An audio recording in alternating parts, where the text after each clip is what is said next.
और अगली ये खबर भी देख लीजिए, आज की ये महत्वपूर्ण ब्रेकिंग। नेवी चीफ पहुंचे प्रधानमंत्री आवास, दोनों के बीच में हुई अहम मुद्दों पर चर्चा। नेवी चीफ का यहां पहुंचना क्या ये बता रहा है कि नेवल हमारे यहाँ जो विंग है उसका इन्वॉल्वमेंट असल में टेसिटली आपने देखा, अभी उतना खुलकर इन्वॉल्वमेंट आपने देखा नहीं है।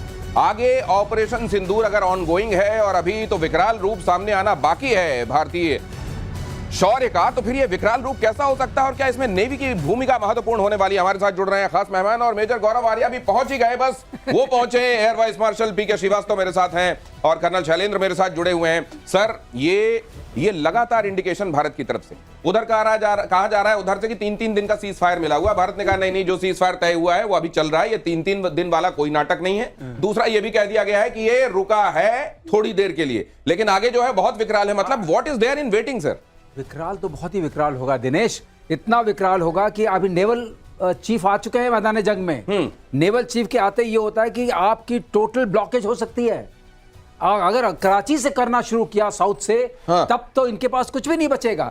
यही वो कहने की कोशिश हमारे वो कर रहे थे जनरल साहब, टैंक आकाश मिसाइल के सामने खड़े थे।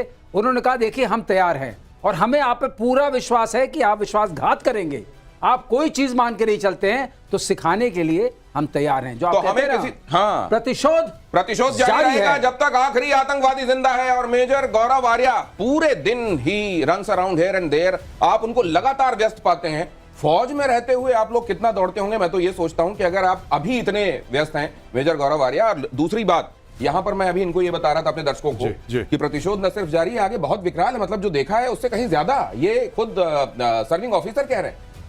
देखिए, मैं आपको दो बातें बताता हूं जो सर ने अभी बताया ना, नेवी वाला। बात यह है कि कन्वेंशनल जो सुपीरियरिटी है भारत की आर्मी, नेवी, एयरफोर्स में, तीनों में बहुत ज्यादा है, लेकिन ये इतनी विजिबल नहीं है जितनी कि नेवी में विजिबल है, राइट? अगर आर्मी एक्शन करती है, नो डाउट हमारी फौज जो है, लैंड फोर्सेस उनसे बहुत ज्यादा तगड़ी है, पहली बात।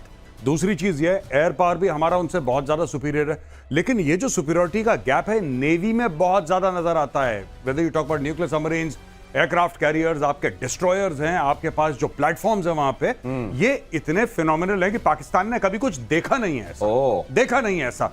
तो अगर नेवी का इन्वॉल्वमेंट होता है, फिर राम नाम सत्य है। अगर नेवी इन्वॉल्व हो गई तो इस बार हर हर महादेव जो हमेशा कहते हैं वो नहीं, बल्कि इस बार कह रहे हैं राम नाम सत्य है। तैयारी क्या इस बात की हो रही है? नेवी की सुपीरियरिटी बाकी दोनों विंग्स के मुकाबले और ज्यादा है। वो तो है ही सुपीरियर। ये खास खबर देखिए, पाकिस्तान के टारगेट पर था गोल्डन टेंपल। पाकिस्तानी सेना ने गोल्डन टेंपल पर ये पता नहीं क्या कराना चाह रहे थे इस बार। ये वैष्णो देवी को टारगेट बनाना चाह रहे थे, ये गोल्डन टेंपल को टारगेट बनाना चाह रहे थे। ड्रोन और मिसाइलें दोनों दागी गई। एयर डिफेंस सिस्टम ने हमला नाकाम किया, पाकिस्तानी मिसाइलों और ड्रोन्स को मार गिराया। कैप्टन कर्नल शैलेंद्र, मैं आपके पास आऊं उससे पहले, ये खबर आज पूरे दिन से चल रही है। ये मुझको लग रहा है सिर्फ ऐसा नहीं है कि पूजा की जगहों को ये निशाना बनाना चाह रहे थे, ये चाह रहे थे कि इसके जरिए भारत के समाज में रिफ्ट ला सकें। देखिए, ये कोई नई बात नहीं दिनेश, मैं आपको एक और बात बताता हूं, बहुत अहम बात है, मैं चाहता हूं दर्शक सुने इसको ध्यान से। जब भी आप देखते हैं कि खालिस्तानी विदेशों में ये जाके अटैक करते हैं हमारे मंदिर, आपने यूके में सुना, आपने ऑस्ट्रेलिया में सुना, आपने देखा कितनी जगह ये दुनिया भर में मंदिरों पे अटैक करते हैं। इनका क्या मकसद है मंदिरों में अटैक करने का? इनको क्या फायदा है? आज मैं आपको बताता हूं। ये चाहते हैं कि भारत में बैकलैश हो, ये चाहते हैं कि भारत में कुछ लोग जाएं और जवाबी कार्रवाई करें। ये चाहते हैं कि भगवान ना करे, मैं कह रहा हूं 100 बार भगवान ना करे, गुरुद्वारा साहब पे कोई जाके अटैक। ये चाहते हैं खालिस्तानी, और इनको हमने विफल कर दिया, हमने इनको फेल कर दिया। ये हिंदू और सिख के बीच में जो भाईचारा था वो बना रहा। कोई खालिस्तानी माई का लाल इसको कुछ खरोच नहीं ला सकता। दूसरी चीज, जब धर्म पूछ के मारा, इनका क्या मतलब था? इनका सिर्फ यह मतलब था कि हिंदू मुस्लिम में फसाद हो, वो भी इनका पाकिस्तानियों का मंसूबा फेल करवा दिया।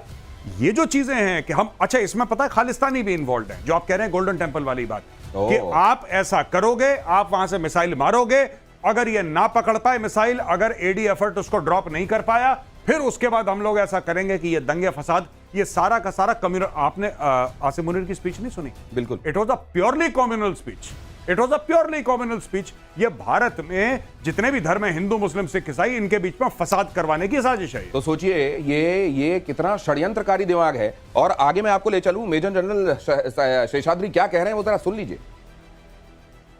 8 मई की सुबह को अंधेरे में पाक ने अनुमान अनुसार ड्रोन और मिसाइल के जरिए से सभी सैन्य एवं सिविल ठिकानों पे और खास तौर पे गोल्डन टेम्पल पे भारी तादाद से ड्रोन का हमला किया। क्योंकि हम इसके लिए तैयार थे, तो भारतीय सेना के आर्मी एयर डिफेंस के सतर्क और सशक्त योद्धाओं ने पाकिस्तान के नापाक इरादों को पूरी तरीके से ध्वस्त करते हुए ड्रोन और मिसाइल हमले को पूरी तरह से विफल कर दिया। सेना जो बता सकती है, खासतौर से तब जब ऑफिसर सर्व कर रहे हैं, वो इशारा कर दिया गया, लेकिन इसकी मेगा डिजाइन क्या थी, इनका बड़ा दुष्चक्र क्या था, षड्यंत्र क्या था, वो आपके सामने है। कर्नल साहब, ये तो मतलब भारत ने कई हिस्सों पर कई लड़ाइयां लड़ी हैं, जो सामने आ रही हैं, जो दिख रही हैं वो भी, जो नहीं दिख रही हैं वो भी। जय हिंद, नमस्कार दिनेश। मैं आपको एक बात बताऊं, आपने वो जो नेवी वाला पार्ट बोला ना, वो इग्नोर हो गया एक्चुअली। ओके।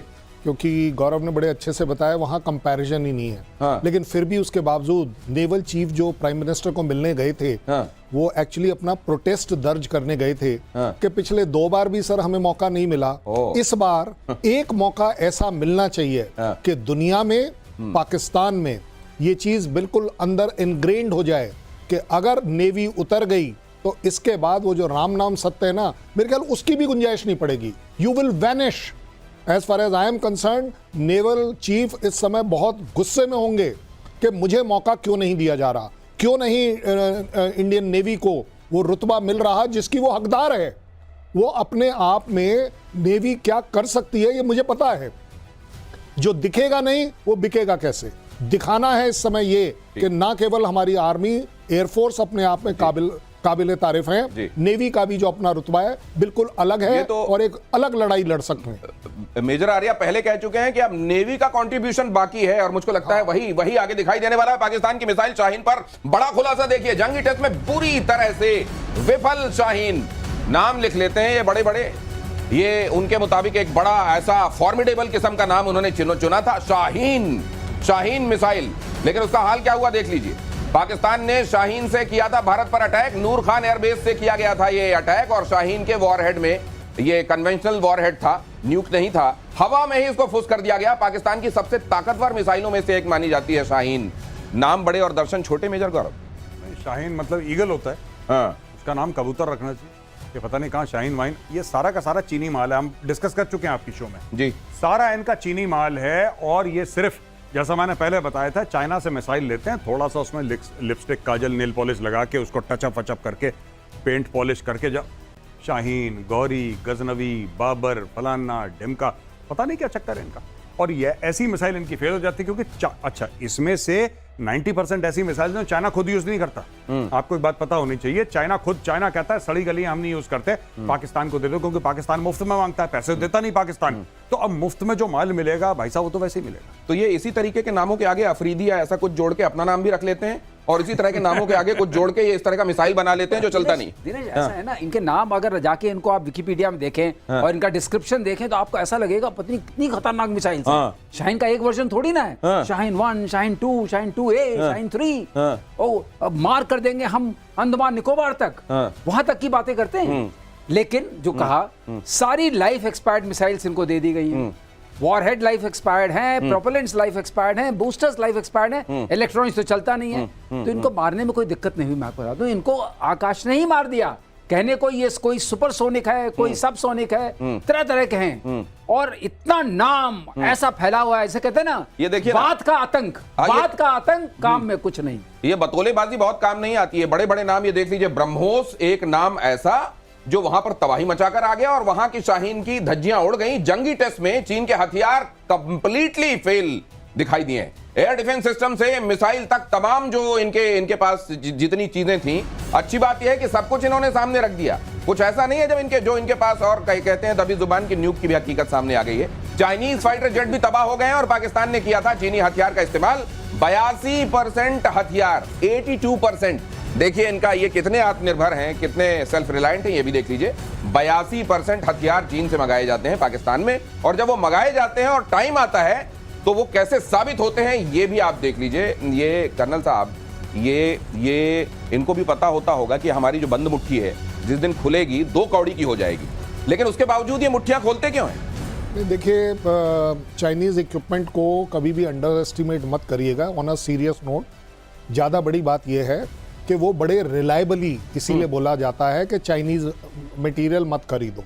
ये पूरी दुनिया बोलती है, क्योंकि they are so reliable in their quality कि वो सब स्टैंडर्ड क्वालिटी के ही तो ये आप ये कह रहे हैं कि जैसे वो जो दीपावली के समय कई बार पटाखे हम लाते हैं, कुछ ऐसे होते हैं कि उसको अंडरस्टेटमेंट मत कीजिए, मत करिए, वो वो हाथ में निकलेगा। फट जाएगा कई बार। नहीं, वो खराब ही निकलेगा। अच्छा, कोई धारणा मत बनाइए कि वो कारगर होगा। ये जरा ये जो हम ये बड़े बड़े नाम दिखा रहे हैं, guided missile, via drone, air to air missile, radar system, ये चाइनीज ड्रोन, मतलब इनवेरिएबली नाम कुछ भी हो, उसका टाइप कुछ भी हो, उनको बोलिए मुर्गा छाप वाले जो हमारे पटाखे हैं ना, वो मुर्गा कंपनी के साथ कोलैबोरेशन करें, शायद कुछ ठीक हो जाएगा। मुर्गा में मजा तो आता है। हाँ उसमें तो मजा आता है, मजा तो आता है, इसमें मजा भी नहीं आता। हम लोग जमाने में मुर्गा छाप पटाखा चलता था Yes, और बाकी अभी भी। चलता नहीं था। अभी भी चलता है। अब ये अभी कहते भी। हैं अब ये पक्का है, मुर्गा छाप से कह रहे हैं आप थोड़ी सी दोस्ती कर लीजिए, कुछ तो चलेगा। कुछ तो चलेगा। कम से कम हमारे पटाखे बनाने वालों से कुछ आप संपर्क कर लीजिए, कुछ ऐसा लीजिए, कम से कम आवाज तो आए उसमें। चीन के सारे एयर डिफेंस सिस्टम फेल हो गए हैं। नाम इनके भी देखिए, HQ-9, पता नहीं कौन सा हेडक्वार्टर 9 टाइप का, HQ-9, HQ-16, LY-80, ये नाम देखिए जरा। उसी तरह से शाहीन जैसे आप सुन रहे हैं, सबके सब विफल। भारतीय मिसाइलों को नहीं कर पाया इंटरसेप्ट। ADS को चकमा देकर रणनीतिक ठिकानों पर अटैक किया गया। चीनी नागरिकों ने सोशल मीडिया पर आलोचना की और पाकिस्तान की संचालन क्षमता पर सवाल उठा दिए। कह दिया कि भाई साहब ये सही से माचिस जला के वहां बत्ती पे, जहां बत्ती निकली रहती है पटाखे, वहां लगा नहीं रहे, इसलिए फूट नहीं रहा है। सील गए होंगे, हो सकता है इन्होंने कहीं ऐसी जगह रख दिया जहां डैम हो। भाई साहब ये बहाने क्यों बना रहे हो? हालांकि ये कहा जाता है मेजर गौरव कि अब ग्रेजुअली चाइना, जिसको ये कहा जाता था कि रिवर्स इंजीनियरिंग का मास्टर है, अब उसने अपनी इंजीनियरिंग को बहुत आगे बढ़ा लिया और इसीलिए दुनिया भर में जो आईपीज हैं, वो आईपी अब चाइना के भी बहुत काउंट होने लगे हैं। लेकिन क्या ये इनकी पोल नहीं खोल रहा है कि इनकी आईपी भी बड़ा सवालों के घेरे में होगी? दो चीजें मैं आपको बताता हूं। जो माल मिलता है ना चाइना में, बहुत अच्छी क्वालिटी का भी माल मिलता है। जैसे कि एप्पल आईफोन है, वो चाइना में पहले, अब इंडिया में भी बनना शुरू हो गया। लेकिन चाइना, देखिए चाइना जो एक्सपायरी डेट की चीजें सर बता रहे थे अभी, दैट इज एक्चुअली, अब पाकिस्तान मोटे पैसे तो दे नहीं सकता चाइना को। पाकिस्तान क्या देगा? जब चाइना हथियार बेचेगा, ये ड्रैगन शेर कुत्ता जो भी बना रखा है स्क्रीन में, जब ये इतने भारी भरकम हथियार बेचेगा तो भारी भरकम पैसा मांगेगा। पैसा है नहीं उसके पास, तो हर एक चीज की मियाद होती है। आप कभी सॉस की बोतल लेते हैं, सबसे पहले आप ये देखते हैं कि भाई एक्सपायरी तो नहीं हो गई है। एक्सपायरी अगर हो गई है तो चाइना वही चीज करता है कि जो एम्यूनेशन या जो प्लेटफॉर्म एक्सपायर होने वाला होता है या होने के बिल्कुल नजदीक होता है, वो बेच देता है। नहीं तो आप ये बताइए ना, एक तो जो है ये पहुंचते हैं साप्ताहिक, जो वीकली मार्केट लगता है ना कई जगहों पर, सप्ताह में एक दिन, मंगल बाजार, बुध बाजार, शनि बाजार, और वहां जब 5 रुपए के सारे बैंगन ले जाओ, 5 रुपए की सारे खीरे ले जाओ वाला जब बाजार पहुंच जाता है, तब ये खरीद के लाते हैं। और खरीद के भी क्या लाते हैं, उनको दे दिया जाता है, कहते हैं अगले मार्केट हम 5 रुपए आपको दे देंगे। उधार में ही चल रहा है, आज तक उधार किसी का दिया नहीं, तो भाई साहब ऐसे ही मिलेगा ना माल। चीन की मिसाइल भी खुद साबित हुई, एयर टू एयर मिसाइल बीच में ही fail, air to surface missile भी बुरी तरह। अरे air to air, air to surface, ये जो नाम आप सुनते हैं, ये जो मिलिट्री लिंगो आप सुनते हैं, अरे भाई है तो वही बना हुआ ना आपके पास, कुछ भी चलाएं आप, लक्ष्य को भेदे बगैर ध्वस्त हो गई इनकी मिसाइलें। अब ये जो इस बार ये हम सामने दिखा भी रहे हैं, खासतौर से PL-15 भारत में पड़ी हुई मिली खेत के किसानों को। उन्होंने कहा भाई साहब ये क्या है हमारे खेत में? सर ने उस दिन बताया था, हाँ, कर्नल शैलेंद्र सर ने कल बताया नहीं था उस दिन आपको कि बीच में टूटी थी वो, बिल्कुल वो ब्लैंक हो गई थी। नहीं, आप उसे अभी भी इवैल्यूएट कर लीजिए। देखिए, मैं आप सबसे रिक्वेस्ट करूंगा, सिर्फ चाइना नहीं, the man behind the machine जो पाकिस्तान है ना, उसकी भी तो बात कर लीजिए। जो चीज चलानी नहीं आई, वो जो मिली थी, उसमें आपने देखा फर्क क्या था? उसके आगे फ्यूज नहीं था। अब भाई फ्यूज तो आपको लगाना पड़ेगा ना। भाई लोग लगाना भूल गए। अच्छा, फ्यूज लगाए बगैर, वही तो कह रहे हैं सर। आप अभी भी निकाल के देख लो, आप फोटो देख लो। एक और बात है, सबसे बड़ी बात फुस वाली बात जो हो रही थी, उसको मैं आगे जोड़ता हूं। आपको हास्यास्पद लगेगी लेकिन वही सही है। मिसाइल में जो भरा हुआ था प्रोपेलेंट और बूस्टर होता है, उसका प्रोपेलेंट होता है, उसको लेके आता है। उसकी पता नहीं क्या स्टेज थी कि बीच ही मिसाइल गिर गई। सर अब ये इसकी एश्योर्ड रेंज 150 किलोमीटर है, एयर टू एयर। ये तो रास्ते में पकड़ी गई और इसके दम पे ये रफाल की बात है। सर मैं दूसरी बात जानना चाह रहा हूं, इसमें ये भी कहा जा रहा है कि इसका डेटा मंगाया जा रहा है। अब इसका डेटा, ये जब मिसाइल निकलती है शायद कहीं पर कंजर्व होता है और वो डेटा मांगा जा रहा है। इससे क्या पता चलेगा कि ये मिसाइल कहां से निकली, किधर जा रही थी? मैं इस फील्ड में बहुत रहा हूं, मुझे बूस्टर, प्रोपेलेंट्स और रॉकेटरी का बड़ा अंदाजा है। मैं आपको बता रहा हूं, इसका प्रोपेलेंट जो है खत्म हो गया। बर्न रेट जो होनी चाहिए वो थी ही नहीं, और उसने वो गति इसको बोलते हैं, वो स्पीड पकड़ी ही नहीं, थ्रस्ट नहीं मिला इसको, थ्रस्ट नहीं मिला। और जब प्रोपेलेंट खराब है तो रास्ते बेचारी गिर गई। और सामने कोई टारगेट तो नजर नहीं आया, क्योंकि मार दिया ऐसे ही, मैन बिहाइंड द मशीन। ओह, अब आपने एक्वायर किया नहीं, कुछ किया नहीं, अब मिसाइल के ऊपर हम लोग चढ़ गए, हमारे सामने आ गई। अब ये मिसाइल जो 2 टुकड़े में पड़ी हुई है, जो कर्नल कह रहे हैं कि शैलेंद्र की शायद उसमें फ्यूज भी नहीं लगा है, अब बताइए किस काम की है? तो फिर वो क्या बेचारे बुरा करते हैं जो इनके यहाँ पे रिक्शे को फाइटर जेट बना लेते हैं, या वो कार्डबोर्ड का एक फाइटर जेट बना के लेके दौड़ जाते हैं और नीचे गिर जाते। इससे बड़ा फेलियर हो नहीं सकता। तो ये तो आर्मी को बोलेंगे हमारा वो कार्डबोर्ड वाला अच्छा है, कम से कम वो मालूम है कि नकली। पर एक बात आपको माननी पड़ेगी।